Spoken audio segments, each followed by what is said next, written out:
Hi guys, and welcome back to my channel. The case I'm going to be looking into today is the horrific murder of David Cole and Timothy Fowler. This was another suggested case, so again, thank you so much for your suggestions. I appreciate them all. So thank you, Rue, for that one. David Ray Cole was just 16-year-old and Timothy David Fowler was just 17-year-old when they were murdered. And I mean, it was seriously horrific. This did happen in 1982, so it's quite an old case now, but it still remains unsolved and is a cold case at the moment. I'd just like to let you know that I mean no disrespect to anyone I'm going to talk about today. I've gathered the information off the internet and compiled it into a video for educational purposes.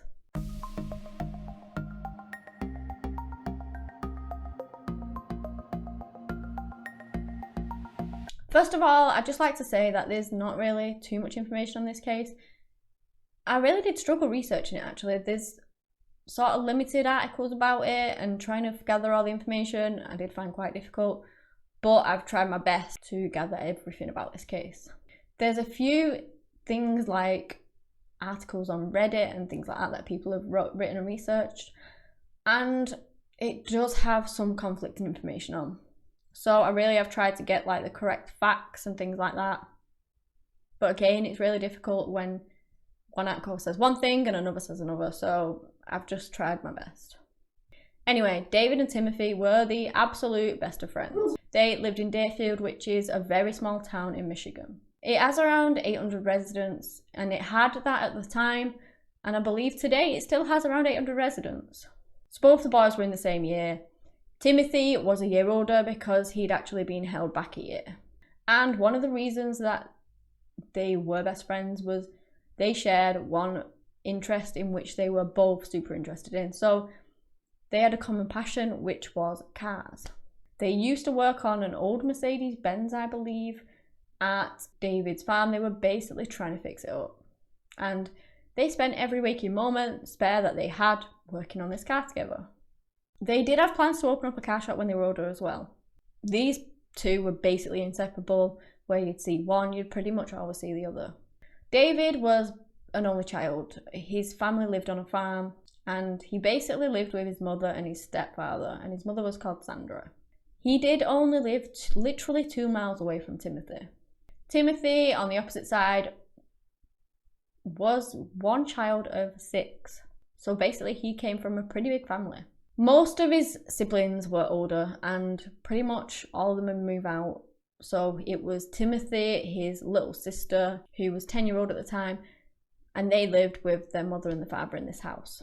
So the boys were just typical teenagers really. Yes, they skipped school, they did things like that, but they were very respectable towards the family and other people, and they were actually really good students.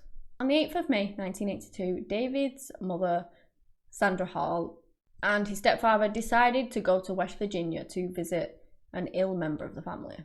It was basically his stepfather's dad, who was very, very ill, and they decided that they were going to go out and see him basically before it was too late. They didn't want any regrets in that aspect. And also Sandra's mother had recently passed away, I believe within the week. So all that was still very raw, and it was quite an upsetting subject for them, so they decided that they were going to go and visit his father.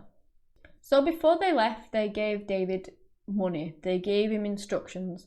They gave him a curfew. He had to look after the animals. They basically told him how to. He had to look after the house and all things like that. But they also did give him permission that if Timothy's parents said he could, that he could stay over at their house so long as he did his chores, so long as he went and looked after the animals as well. And I do believe that they would prefer this really, because obviously he's an only child. They were all going to see family. I know he's a teenager, but you wouldn't really want to leave him alone. So at least if he stayed at his friend's house, he would have company and wouldn't be alone. So I do believe that they would have rather that happen, but obviously it was up to Timothy's parents, not them. So the Sunday came around, which was the 9th of May. And it actually turned out that this was Mother's Day. Now, Timothy's mother and family were all celebrating, and basically, obviously, David's mother had just left. so he had no one to celebrate with. They invited him round, they were going to build a fire, they were going to have all these celebrations. They invited him round to celebrate with them, and he went round. So the boys, the family, they all really enjoyed the night. And the plan initially was that David was going to stay over at Timothy's house that night. Now, I'm really unsure as to why this plan did change, but suddenly David said that he wanted to go home. He wanted to spend the night at home. He wanted to be there for the animals in the morning, bright and early. So he basically changed his plans, and Timothy wanted to go with him. So they basically tried to convince Timothy's parents to let them both stay at David's farmhouse, basically while no one else was there. And again, these boys were teenagers, but his parents were just worried. They wanted him to be safe. They didn't like the idea that they were going out in the middle of the night, all alone. They were going to stay at this house without any parental supervision. But eventually, the boys did manage to convince them, and they agreed. I believe it was around 10 o'clock when the boys actually got dropped off. Philip packed them a bag, he bundled them into his car, and he drove the short distance to David's house. He dropped them off, and then he went back home himself. He said he didn't notice anything out of the ordinary. There was nobody he spotted hanging around the house. Everything was just normal. But something went very wrong somewhere along the lines, because utterly horrific events would happen within the next hour. Like I said, he dropped them off, he went home. When he got home, around about half an hour later, I believe, like I said, some facts conflicting. Some people say it was later on than that. I'm just going to go with the half an hour. So half an hour goes by, and Timothy's mother actually notices this kind of orange glow in the sky. And she got a bit worried because she believed that it was in the direction of where the boys were, in the direction of David's farmhouse. But everyone basically said, don't be silly, don't worry, it's nothing, it's not even in that direction. They basically told her that she was worrying about nothing, I believe, which they genuinely thought. And you wouldn't really think that much bad would happen, especially in such a short time, half an hour. Well, as the time passed, this glow increased. The orange started filling up more of the sky, and they got worried. All of them got worried at this point. So Philip decided that he was going to go and drive down and check on them. The moment he got up to leave the house, fire engines zoom past his. So he gets in the car, he follows them down. As he's driving, they're heading straight towards David's house, where moments ago, possibly an hour ago, he just dropped the boys off. When he got to the house, it was fully consumed by flames. Now, I can't even begin to imagine how he must have felt. Not an hour ago, he dropped these boys off. They were happy, they were healthy, young teenage lads, just enjoying each other's company. And now he's stood before the house that is completely, utterly ablaze everywhere, and he's followed the fire engines to them. So the journey down there must have been going through his mind. Basically, he didn't know that the boys were in the house. Obviously, they were in the house when he left, but maybe they were in the barn, maybe they managed to escape, maybe they went somewhere. So he went all around the place, kind of looking in all these areas. I believe his sister lived in the area, maybe the boys had gone over there, maybe they'd managed to escape the flames.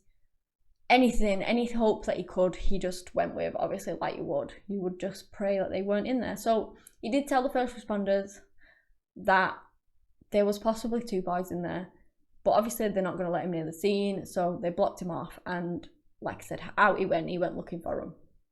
But he couldn't find him anywhere, and he eventually did go back to the house. So basically the glow that they had seen in the distance was the fire, which I guess must have been going for a little while, because when he got there, it was completely consumed. When he got back to the scene, the first responders informed him that they had found 2 bodies.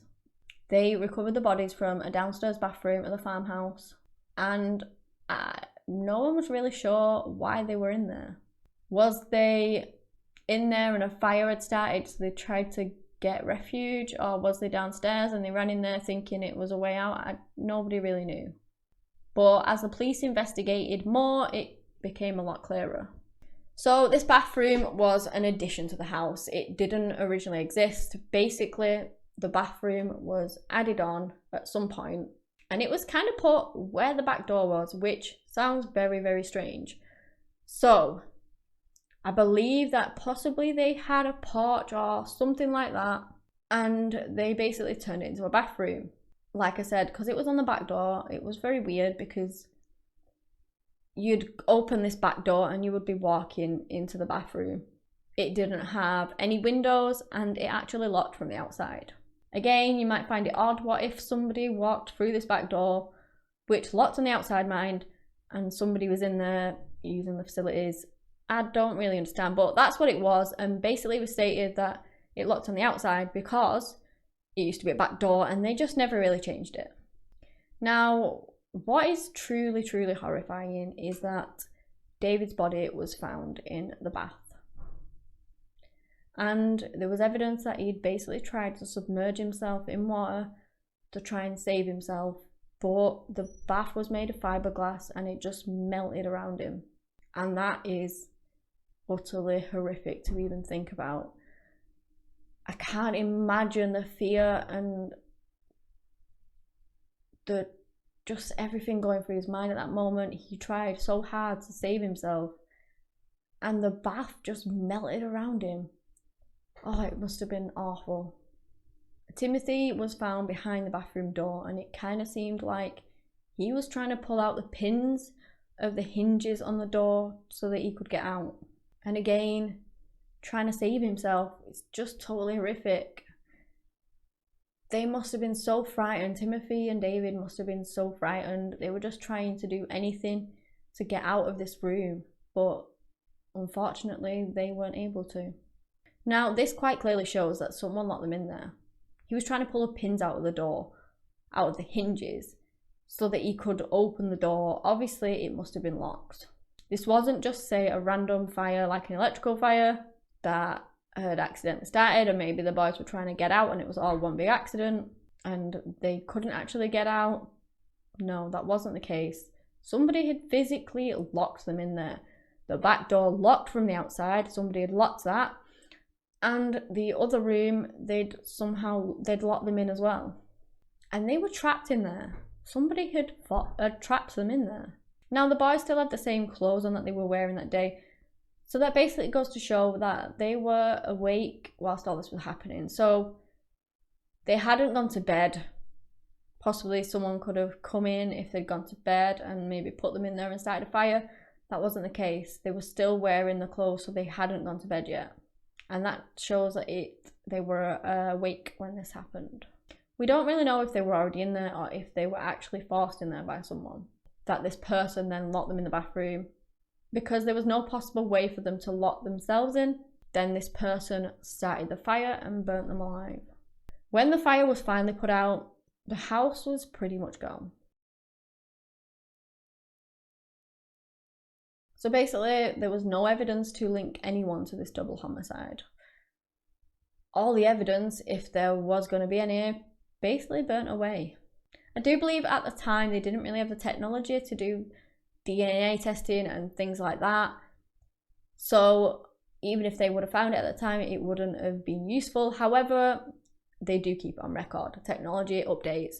They then test it later date. So obviously if they would have found something, maybe it would have come in handy as our technology upgraded, but they didn't find anything. It had all just burnt away.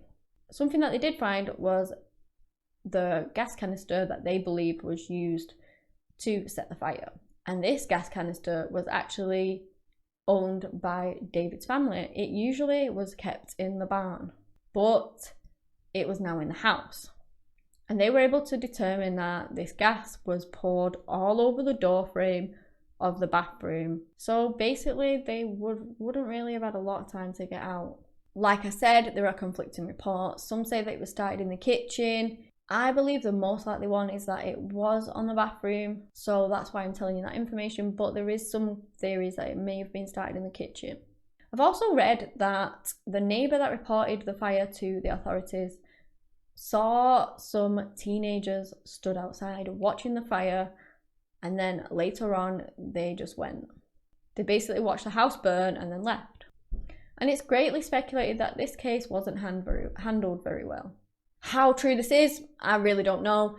Back then it was pen and paper, so I guess things were a lot more difficult. And I believe that there was pretty much little to no media coverage, so that didn't really help the case either. Within weeks, this brutal double murder case went cold. The police did believe that it was done by somebody local. There was even some speculation that it was actually done by teenagers over a girl. Timothy apparently had a girlfriend and he found out that she was cheating on him. So I guess that could be potentially have something to do with it. She lived in Petersburg, which is extremely close to Deerfield. She cooperated with the police. She actually went on to tell them that she'd received a string of phone calls saying that if she said anything, that the same thing would happen to her. And the police were actually able to narrow it down to 3 teenagers from Petersburg. One of them was the guy she was actually cheating on Timothy with. Now, these boys lawyered up straight away. With the very, very good legal aid they got, they basically got to walk away and not have to answer any more questions. And with the lack of evidence that the police had, it had all burnt away, they had to let them. The case went very quiet as the years passed by. The motive of this case is really not clear at all. And there are so many theories surrounding this case, but the main 2 that I've found are that it was related to a girl, like I said, or drugs. Kim Spencer, which is Tim's youngest sister, who he was living with at the time of it happening, did actually emphasize that Timothy never took drugs, but that it was possible that her brother was targeted to send a message to someone else who may have been in debt over drugs. In 2016, Kim actually went on to join a web sleuth forum who were discussing the case. She later shared her own theory. She said, "I agree with those who believe that this is more than just over a girl. My personal theory on the drug issue is that another family member owed a drug dealer some money, and instead of killing them, the person that owed them the money, he had her brother killed to send a message." I really can't figure out what happened. Like I said, initially the plan was David was going to stay at Timothy's. How did this person then know that he would be at David's house instead of his own? I mean, they could have had somebody watching them, I guess, and seen that they were taken to David's house and followed them there. Would a drug dealer really go through all the trouble of actually burning someone alive?